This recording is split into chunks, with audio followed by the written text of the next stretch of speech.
Uno de los periodistas, una de las firmas estrellas del diario La Nación de Buenos Aires. Gracias. Y uno de los periodistas de investigación más reconocidos de la Argentina.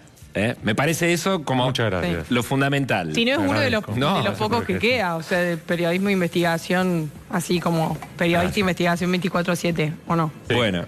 Quedamos poco. Sí. Somos los últimos mocanos. Claro, es una especie en extinción. Hugo, Es verdad. ¿qué es La Cacería de Hierro que venís a presentar? Es una novela policial, una novela de época, una novela histórica, un policial como los de antes, basado en hechos reales. O sea, es no ficción. Exacto, es una mezcla donde juego con dos crímenes, uno que es mío, inventado, dibujo, y el otro que es basado en hechos reales, que es un doble crimen que ocurrió en Necochea. Dos chiquitos que aparecieron degollados en 1892.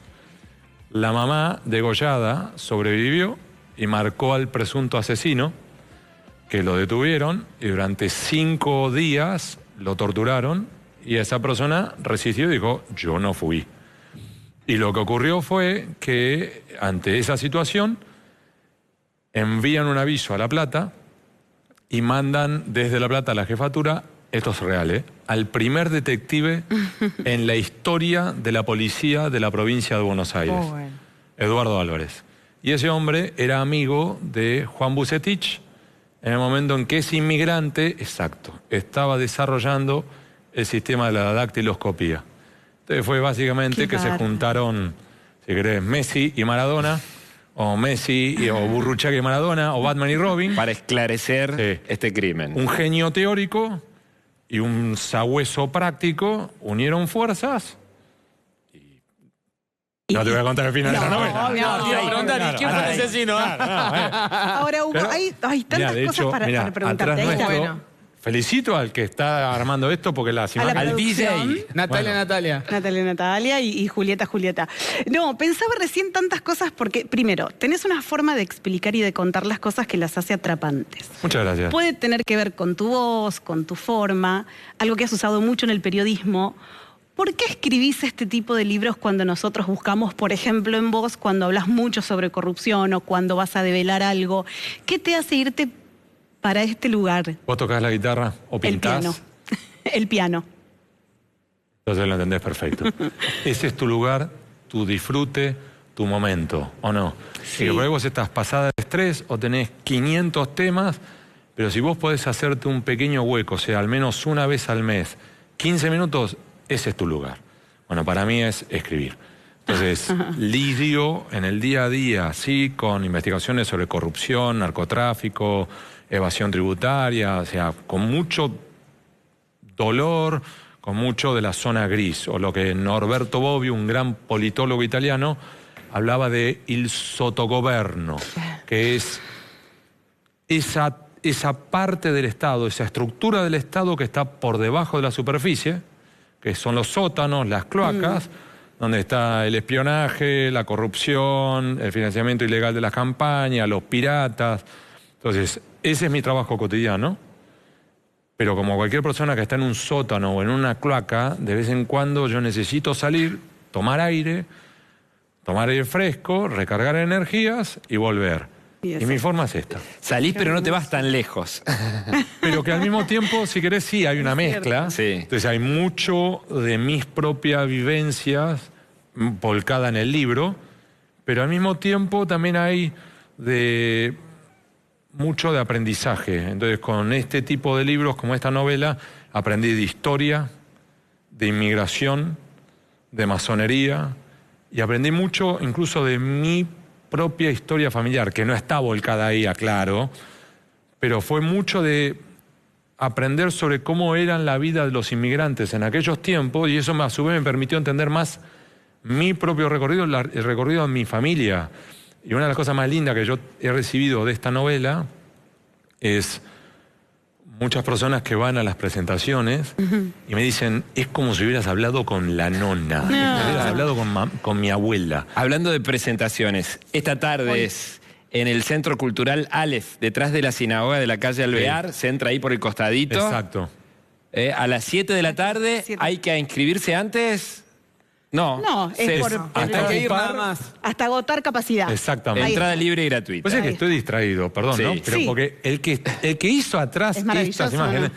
la tiene muy clara. Muy clara. Sí. Porque se puso a stalkear. Stalkear es Obvio. revisarte el Instagram. Entonces, esas imágenes son de mi Instagram. Sí, Esa es la así es. estructura de la novela. Y ahí voy volcando. Por ejemplo, yo colecciono nombres.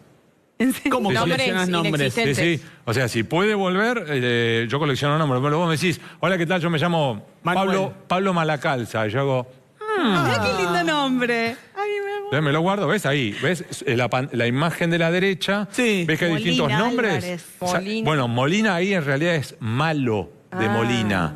Eso es un apellido real. Entonces voy juntando Del apellidos, no sé cuándo. Y por ejemplo, para la novela anterior, perdón, me Está encanta. perfecto. Una digresión, la dale. novela anterior me pasó que un señor cordobés, nos encontramos en las vacaciones y se emocionó, 83 años, y empezó a decir, es como si hubieras hablado, esto es posta, es como si hubieras hablado con el abuelo, con mi abuelo. Y terminamos hablando de su abuelo, que murió hace 60 años. Y fue sentar, era como un diálogo de tres, él, su abuelo y yo. Y en un momento me dice, mi abuelo se llamaba Pietro Liberati. Y yo le dije, el nombre es espectacular. Me lo De presta. inmigrante. Claro, me lo presta Claro. para una novela y me dice, si me lo va a poner entre lo bueno. Con lo cual, en la próxima novela, él sabe que va a salir.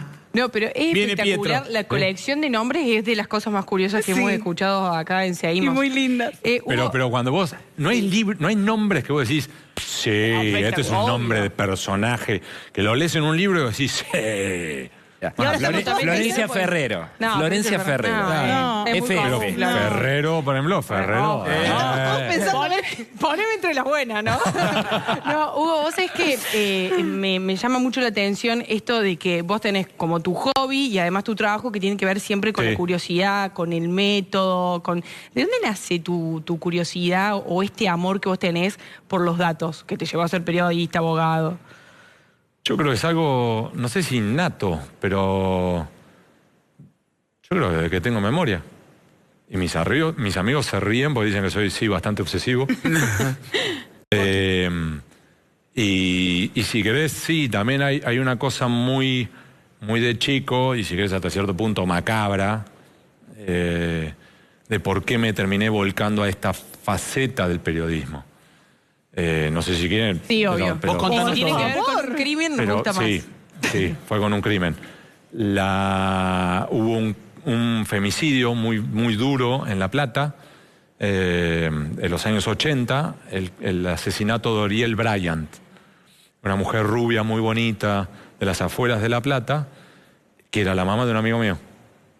Entonces yo empecé a leer el diario, yo tenía 9 años, empecé a leer el diario para saber si enganchaban al asesino de la mamá de mi amigo. Una mujer que conocías. Claro, era la mamá de un amigo.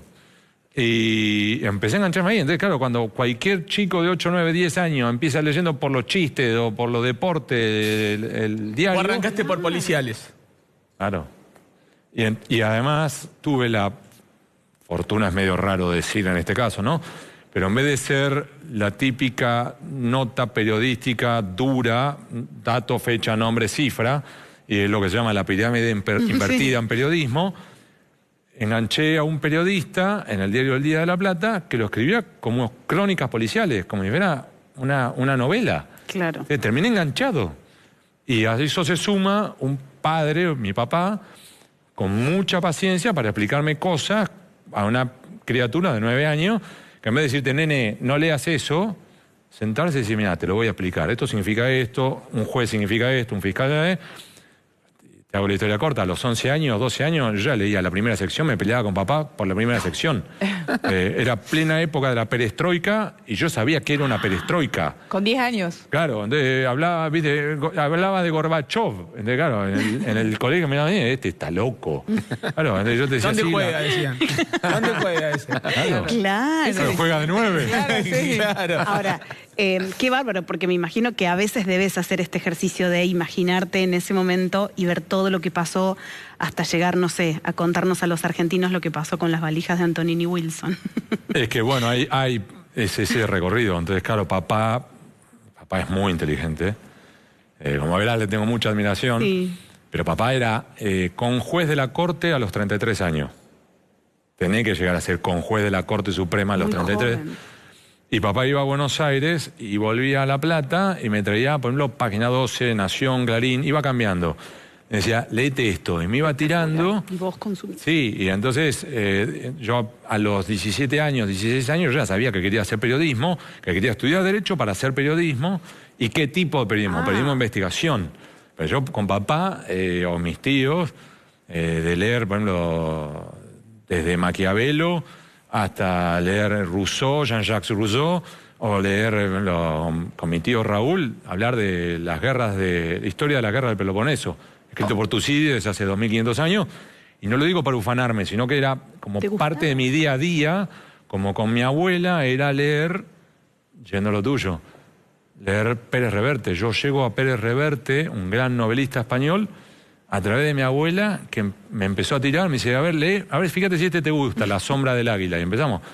Entonces, el diálogo en mi casa era un diálogo de libros, y en mi casa, en la casa de mi papá, había posta, hay una librería, una biblioteca que es ancha como esa pared, de piso a techo, libros. Entonces vos ibas y pescabas y llevabas. Qué orgullo, porque terminaste entrevistando después a Pérez Reverte y... Entre otras grandes imagino que eso, personalidades. entre un montón de otras cosas que seguramente Sí, pero esa es hiciste, una de las más lindas que he tenido en mi vida. Esa es una de las más lindas. hay una charla espectacular que los invitamos a todos que la vean. Por eso te digo, y esa fue muy linda, y esas son de las que, viste, vos decís, esta me la cuelgo como medalla. Una cucardita. Sí, porque él terminó tuiteando que fue la mejor entrevista que le hicieron sobre técnicas narrativas. Sí. Y me enteré por un amigo y dice, boludo. También Claro, dice mirá lo que boludo. acaba de tuitear el Pérez Reverte. Y yo salí agrandado como galleta en el agua, viendo, ¡ey! Che, y tus hits periodísticos, tu fama empieza a levantar vuelo con el caso Antonini Wilson, sobre todo. Sí, yo creo que sí. Ahí fue el despegue. Eso fue pura suerte. ¿Por Eso, qué? porque es a veces estar en el lugar indicado, en el momento indicado, o en el peor lugar, en el peor momento. Y en el caso Antonini, yo era corresponsal ante la Casa Blanca y yo aprovechaba los agosto en Estados Unidos, es como acá enero, Claro, baja calor. mucho. Y entonces yo lo que hacía era, durante el año, preparar las coberturas especiales que iba a hacer en agosto. Entonces yo terminé, por trabajo, cruzando la frontera de manera ilegal entre México y Estados Unidos, entrenando con los Marines, haciendo un curso de entrenamiento con los astronautas, entrevistando soldados argentinos que pelearon en Afganistán o en Irak. O sea, esas coberturas especiales las hacía en agosto, que cuando Washington, la Casa Blanca, está muy, muy tranqui. Y una de las coberturas especiales que tenía previsto era el vivir como ilegal durante un mes en Miami. Entonces, decir, sin papeles. ¿Cómo se hace? Entonces, ¿cómo conseguís un teléfono celular? ¿Cómo abrís una cuenta bancaria? ¿Cómo conseguís una licencia de conducir si no tenés documento? ¿No? ¿Cómo hace para alquilar? ¿Cómo hace para tener una cobertura médica? Y cuando llevaba 2 días, sobre 30, explotó en Argentina el caso Antonini. Y un colega, Martín Rodríguez Yebra, googlea y encuentra que Antonini vivía en Key Biscayne. Para los que no conocen, Key Biscayne son más o menos unos 15 minutos en auto desde Miami. Y entonces me pasa el dato y me subí a un taxi, $45, y estaba, cuando todos acá estaban en Argentina, como estalló el despelote, yo estaba tocándole el timbre y empecé a hacer las primeras fuentes del caso, mientras que todo el resto estaba reaccionando. Para cuando el resto llegó a Miami y todos los que vivían en Miami cerraron las cortinas, yo ya tenía los teléfonos celulares de todos. Pero ¿Y para, pero me perdí una parte. Pero vos ahí estabas como ilegal. No. O de repente no. te Claro, no. Era un reseteaste. trabajo. No, yo trabajaba como corresponsal ante la Casa Claro, Blanca. Pero vos estabas haciendo el laburo este. Sí, no, ahí como volví ilegal. a la superficie. Ah, ahí está. Y volví, Cambiaste de claro. misión. Claro. Está bien. Y ahí ya. Y después, claro, es parte de tu trabajo, ¿no? Y es parte de un trabajo. Hay una metodología de periodismo de investigación, hay una forma en la cual se hacen las entrevistas. Yo hice cursos de entrenamiento sobre cómo interrogar personas con el FBI y con el Servicio Secreto, que son cursos que se hacen para periodistas. Pero entonces hay toda una metodología de cómo se investiga, y entonces hay todo un proceso. Y a veces funciona, muchas veces no, pero las veces que funciona, lográs algo. Qué fuerte eso que acabas de contar, porque además, primero vamos a contar para la gente que para nosotros es como un rockstar dentro del periodismo, por esto que decía Flor muy bien al comienzo, que tiene que ver con que es muy difícil hoy en Argentina hacer periodismo de investigación, hay muy poco, por un montón de razones, no las vamos a analizar ahora, pero bueno, es difícil. Ahora, vos dedicaste tu carrera y tu vida a prepararte para eso. Sí. Y que hayas tomado la decisión, por ejemplo, de formarte con el FBI para saber cómo preguntar, que es la clave de cualquier investigación que uno quiera llevar adelante. Exacto. ¿Qué aprendiste ahí? Y que, por ejemplo, el lenguaje no gestual. Un ejemplo para los que nos están viendo. Es lo mismo si yo cuando estoy dialogando con vos me pongo en esta posición y me pongo así y te estoy mostrando la yugular y un oído y lo que te estoy es invitando a escuchar, a que me hables. Esta posición, ¿a quién te vas a acordar? ¿No es la de un sacerdote cuando te confiesa? Claro, ¿Que hace parecido, sí. Es lo mismo esta posición que si yo me pongo en esta posición, le digo, sí, te escucho. ¿A vos te genera la misma deseo de conversar conmigo? No, para nada. Entonces, así como está eso, hay incluso esto, como si vos y yo fuéramos a entrevistarla a ella. ¿Cómo te tenés que sentar? ¿Dónde? ¿Cuáles son las ubicaciones? ¿Dónde tenés que colocar la luz? ¿Dónde tenés que ponerle a la persona con respecto a la ventana para invitarla al diálogo y generar que quiera conversar con vos? Es lo mismo que, por ejemplo, si yo estuviera conversando con ustedes dos, ustedes dos hoy estarían como en un tribunal examinador frente a mí. Ustedes están con algo que nos separa, que es como una barrera física. Elevados. Ustedes están elevados y los dos están en una posición como... Sí, para abajo. Entonces, a mí que me genera automáticamente como me tiro para atrás, como diciendo, y me pongo así. Acá entre nosotros dos, al ya no estar esa barrera física, ya puedo ver el cuerpo entero de ambos, donde ya invita a un diálogo, ¿se entiende? Y entonces, por ejemplo, uno de los trucos es la regla de la L. ¿Cómo es? La regla de la L es, como si fuera, no sé si esto es... Pero en fin, ya, No, estamos fascinados. Nosotros dos dialogamos. Sí. La tercera persona que me va a entrevistar tiene que estar acá. O sea que nosotros estamos Formar bien. una L. Sí. Estamos bien Nosotros en acá relación. vos y yo estaríamos entrevistándolo a él. Entonces, lo que haríamos es, el diálogo es entre él y yo, hasta que vos y yo establezcamos una palabra clave mía, en la cual yo estoy cerrando lo mío, y vos sabés que es tu pie. Mientras que yo estoy haciendo la entrevista, el único que hace la pregunta soy yo. Y vos vas, te centrás en su lenguaje gestual, detectar algunas inconsistencias o posibles datos que te llamen la atención y vas anotando, llegado el caso, porque él está mirándome a mí, no te está mirando a vos, qué es lo que a vos te llama la atención o donde vos querés ahondar. Supongamos que la palabra clave o el gesto clave mío es apoyar mis manos en la rodilla. Vos sabés que a partir de ahí... Empieza mi entrevista. Y donde vos empezás a hablar, vos naturalmente, como él empieza a preguntar, ella empieza a preguntar, vos naturalmente empezás a enfocarla a ella. Vos naturalmente te vas a girar para responderle a ella. Y yo ahí empiezo a asumir su rol. Yo ahora paso a ser el 2. Anoto, reviso. Y solo cuando ella haga ese lenguaje gestual... Te cede, te pasa la pelota. Y Va a haber después un, cotejan. va a haber un antes y un después para nosotros de esa entrevista. La vamos a revisar, la vamos a estudiar, la vamos a analizar. Producción, Hugo. tenemos que revisar un par de cosas. Es más, nosotros vamos a pedir un cambio. Atención. ¿Puede ser Ya- que esa experiencia en Estados Unidos te dejó un souvenir que lo llevas en la billetera? Sí. ¿La tenés en tu billetera? Veo que te has preparado. Ese es un muy buen punto en Claro. una entrevista. Sí, claro. Cuando vos le das al otro, es como si querés la entrevista dentro de la entrevista. Ese es un gesto de buena voluntad y un gesto en el cual vos le demostraste al otro que te preparaste y eso es un gesto halagador para el entrevistado. Ajá. Eso suma mucho, así que... Ahora demostrame tu Ahora billetera. mostrame el souvenir. Ahí está.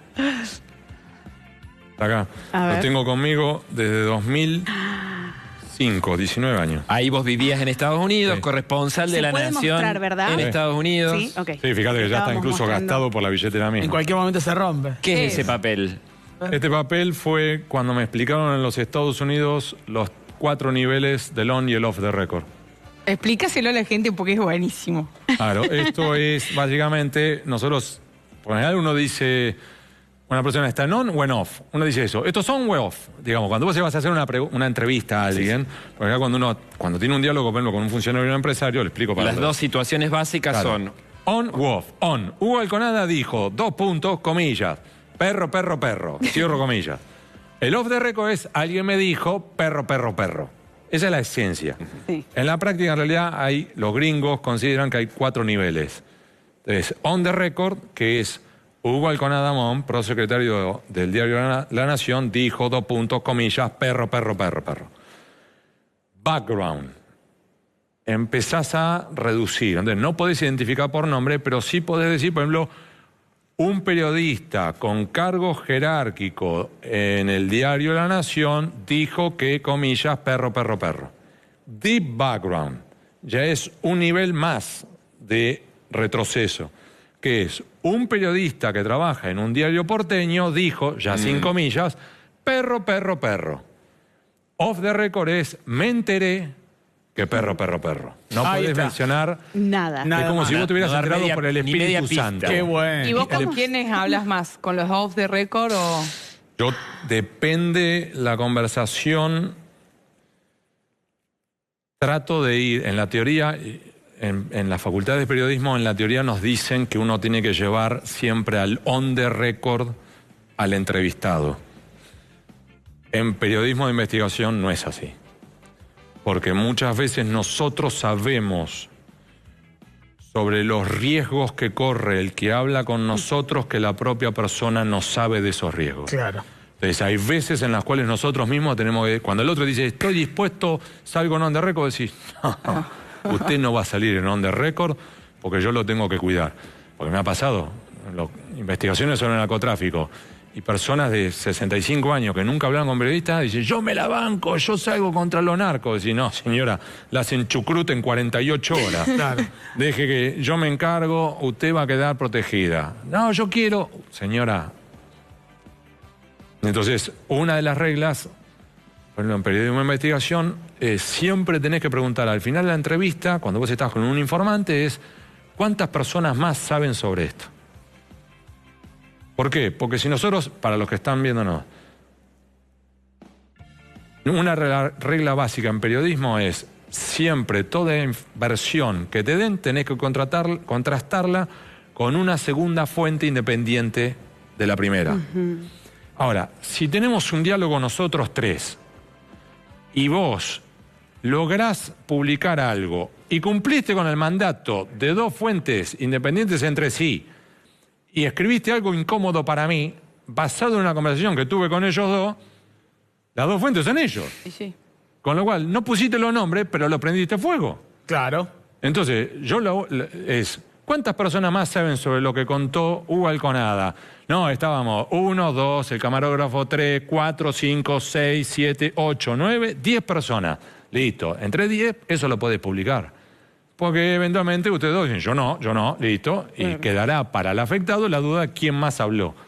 Entonces, hay esas pautas específicas para nuestro trabajo para proteger fuentes. Yo tengo personas que han sufrido represalias, porque también hay cazadores de fuentes. ¿Y vos en algún momento sufriste? Sí. ¿Sí? ¿Amenaza, represalia? Sí, ¿Te pasó algo? A ver, no para frivolizar ni para minimizar, pero es parte de nuestro trabajo. Gajes del oficio. A ver, yo tengo, por nuestras investigaciones, hay gente que ha terminado denunciada, procesada, embargada, condenada y sus bienes decomisados. Hay gente que ha perdido cientos de millones de dólares. El empresario más rico de la Argentina y el banquero más grande de la Argentina terminaron procesados por investigaciones mías. Uno de ellos me reprochó que una investigación mía le costó 300 millones de dólares. Yo no puedo pretender que cuando yo publico eso, del otro lado me reciban con un beso, un abrazo y una flor. Soy un estúpido. O sea, yo sé, y a mí no me causan gracias algunas de mis investigaciones. O sea, yo hay investigaciones que he publicado que han cerrado empresas. Yo he dejado en la calle 200 familias. O sea, eso a mí me duele. O O sea, no es gratuito, no es que yo después salgo a tomar una cerveza.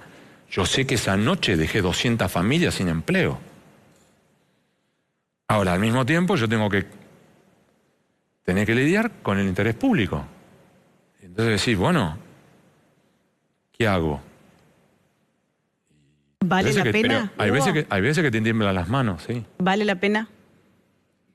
Hay veces que me pregunto. ¿Y cuándo te respondes que sí? Hay veces que tenés pequeños gestos, pequeños mensajes que te dicen que sí. ¿Cómo cuáles? En una investigación que comenzó con una de las primeras y que para mí es una de las más lindas, empezó con un llamado un sábado a la tarde al diario, una señora que llamaba todos los sábados y ya estaban todos hartos de atenderla, la atendí yo y la señora reclamaba que le descontaban sin su autorización el equivalente a, como si fuera hoy, 1.000 pesos de su jubilación. Y que ella no lo había autorizado, que esto, que lo otro. Y me llamó la atención y empecé a averiguar. 6 meses después publicamos una investigación que reveló un desfalco al Estado bonaerense de $1.000 millones en un sistema de descuentos automáticos ilegal, que lo que hacían era a cada uno le descontaban 1.000 pesos. Claro, sumás 500.000 empleados bonaerenses o 2 millones de jubilados, son fortunas. Y se pudrió todo. Se pudrió todo. Echaron a funcionarios, la policía medio se acuarteló, porque la policía misma estaba entre los afectados. Yo sufrí un par de incidentes de seguridad, amenazaron a mi familia, pasaron cosas y corrigieron eso y la señora llamó 6 meses y una semana después para decir que le habían dejado descontar los 1.000 pesos. Ay, qué impresionante. Bueno, esas son de las... Sí vale la pena. En esa, Sí, vale esa la pena. sí. Después hay otras que vas a decir, uy, Porque estoy acá. ¿Y tu familia? bancan mucho. Prefieren cuando escribo novelas. ¿Lo disfrutan un poquito más? Mucho más. Claro, por en todo la playa se recorrido. acerca uno a decirte que Estas bueno, todo pulgar arriba. Sí, pues además por seguridad, mi familia no va conmigo a ningún lado. O sea, no va a premios, no van a ningún lado. Redes menos. No, tenés no nada. están, no están conectados a nada. Mis padres tienen prohibido subir las fotos de mis hijos o identificarlos por sus nombres. De hecho, el día que me nombraron miembro de la Academia Nacional de Periodismo, mi familia no fue.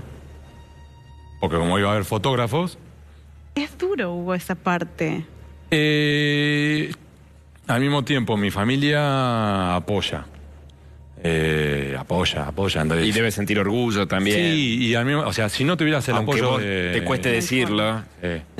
No, es que si no, o sea, es imposible. Yo tengo Pero ¿cómo una- hacemos, por ejemplo, unas vacaciones? ¿Te venía a Villa General Belgrano a pasar No, ahí... un fin de semana No, de ahí carnaval? es distinto. A ver, yo siempre... O sea, hay lugares donde tengo entornos seguros. Ajá. Entonces, puedo descansar. Está bien. Tampoco lo vamos a dramatizar. No, por o sea, supuesto, mayor pero- presión tienen policías que investigan narcotráfico, jueces y fiscales, que hay mucho juez, mucho fiscal, muy digno. Más presión tiene un cardiocirujano infantil que tiene que operar del corazón a una criatura que pesa 3 kilos. Eso es presión de verdad. Hay que poner también en su contexto, Claro, por supuesto. ¿viste? Porque si no da como que estamos... o sea, hay otros que realmente bailan.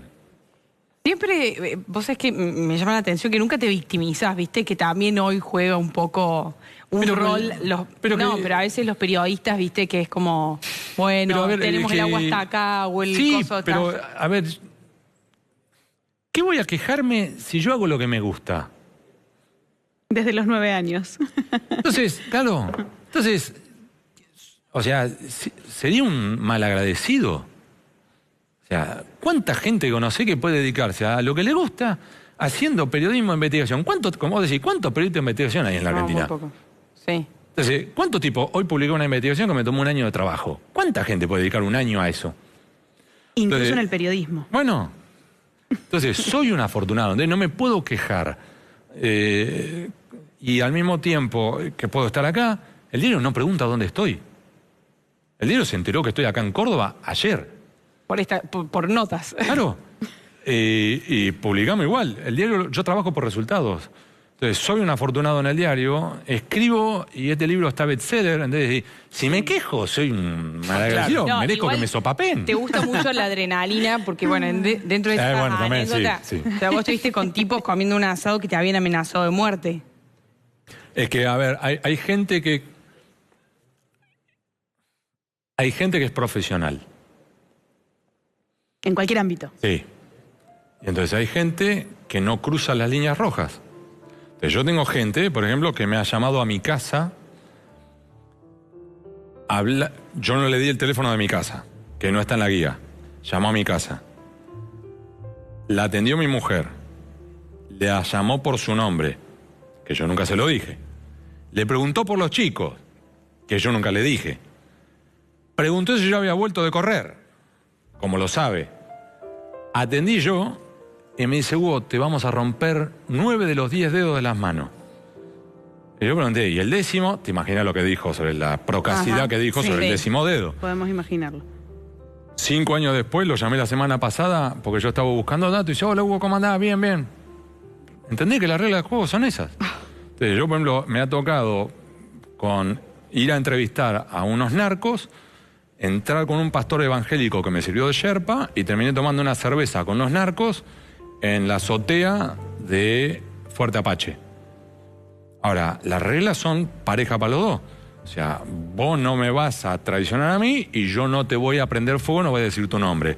Vos me vas a dar la información que a mí me interesa sobre la corrupción en la gendarmería y en policía bonaerense y yo salgo de ahí. Nunca dije que estuve con vos. ¿Listo? Y ahí está. Entonces, si yo no cruzo esa línea roja y el otro tampoco, listo. Línea roja, nadie habla sobre la familia. Claro, pero hay una confianza también ahí, ¿no? Hay una confianza. Hay es códigos. Es y un código. Hay códigos. Código, si querés, es una palabra mafiosa, ¿no? Pero es Bueno, pero reglas son básicas. reglas. Es decir, Bueno, reglas. por ejemplo, una regla básica, no se habla sobre la familia. Entonces, no escribís sobre amantes, no se escribe sobre hijos, salvo que esas personas hayan cruzado una línea. Pero, perdón, estuviste con Joe Klender, por ejemplo, que una vez les dijo que... Sí. Pero, por ejemplo, ese es un ejemplo. A ver, Joe Klender, sí, cuando yo investigué y revelamos sueños compartidos, por causa por la cual él terminó procesado, él me dijo que me iba a matar. Y que te lo diga Joe Klender, que ya tiene ciertos antecedentes. Ahora, otra vez, no hay que confundir, no es una cuestión de amigos o enemigos, es una cuestión de intereses convergentes o divergentes. Cuando después él empieza a revelar cosas que a mí me interesaban, lo llamé y me dice, Hugo, hace mucho que no hablamos, sí, desde que me amenazaste de muerte. Pequeño Bueno, detalle, Claro, entonces, Claro. Hugo, Te lo va a tomar a pecho. con vos no se puede dialogar. Le digo, ¿cómo que no se puede dialogar? Y me dice, bueno, Hugo, le digo, mira, yo necesito, venite a casa. Le digo, bueno. Está tranquilo la Con invitación. Diego Cabot, gran colega, que es el que revela cuadernos. Y cuando vamos a la casa, claro, son esas historias que vos las contás y la gente cree que joda, pero fuimos a la casa y en vez de esperarnos con un café, nos esperaba con un asado. Entramos con Diego y nos sirven una bandeja de madera y cuando está trayendo la bandeja de madera con la comida, Cuchillo. no, había chori, morcilla, no sé qué, y empieza a tararear la canción de Crónica TV. No. Empieza pa. Me dice, mueren 2 periodistas envenenados en casa de Sergio Joe Klender. Y con Diego nos miramos así. Le digo, Sergio Joe Klender se vuelve y digo, Diego, como es vos, hijo. Él se da cuenta, Joe Klender se da vuelta y dice, son 2 boludos, no sé cuánto. Corta un pedazo, Y come él. Y retruca, dice, a lo máximo morimos los 3 envenenados, y se vuelve ahí. Ay, es un montón igual. Es un montón. Y ahí, Bueno, claro. Hugo, a ver, nos quedaríamos hablando. ¿Estaba bueno el un montón asado o no? más. Sí, muy bien. Pero claro, después lo volvés a la redacción, contás esa y es la dice, leyenda que se claro, sí. Obvio.